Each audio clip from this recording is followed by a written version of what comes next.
fide.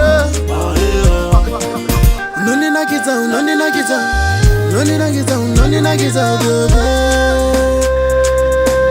tiwe mundu nakatanga kukula kumva kutara kuti ndizitaure ini ndainyara pese pande kuona indaifara hasi ndizitaure mukati ndinokwara nakatanga kukula kumva kutara kuti ndizitaure ini ndainyara pese pande kuona indaifara hasi ndizitaure mukati ndinokwara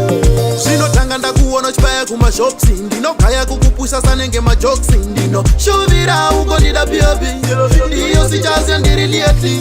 uneka beauty uneka black beauty kanoyita ndisade mumwe futi zvinoramba kubuda ndizvitaure saka nasi ndafunga ndizvishaure kukuda kubva kudhara kuti ndizvitaure ini ndainyara pese pandekuona indaifara hasi ndizvitaure mukati ndinokwara ndakatanga kukuda kubva kudhara kuti ndizvitaure ini ndainyara pese pandekuona indaifara hasi ndizvitaure mukati ndinokwara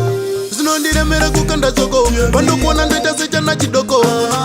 ndinokutya bata usi chipoko ungori nevalue kunge ritarekoko wakawina moyo wangu kuita kunge menduru ini ndine rudo runopfuta kunge kenduru zvinondirwadza paya una enduru ndinozara neuturu da kuputika kunge nduru unondinakidza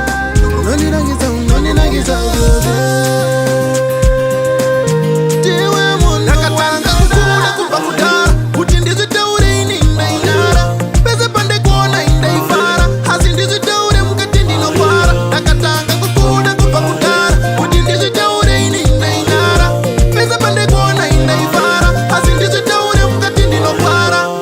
zvinotanga ndakuona chipaya kumashopsi ndinogaya kukupusa sanenge majoksi ndino shuvira uko ndida biobi ndiyo sichazya ndiri lieti uneka beauty uneka black beauty kanoyita ndisade mumwe futi zvinoramba kubuda ndizvitaure saka nasi ndafunga ndizvishaure kukuda kubva kudhara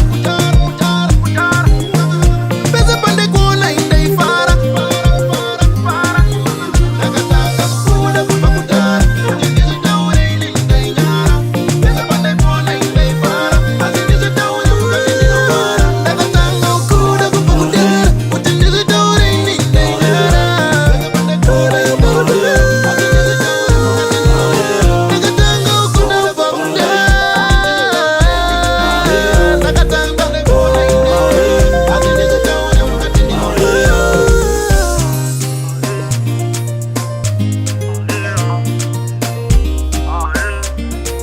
I see records.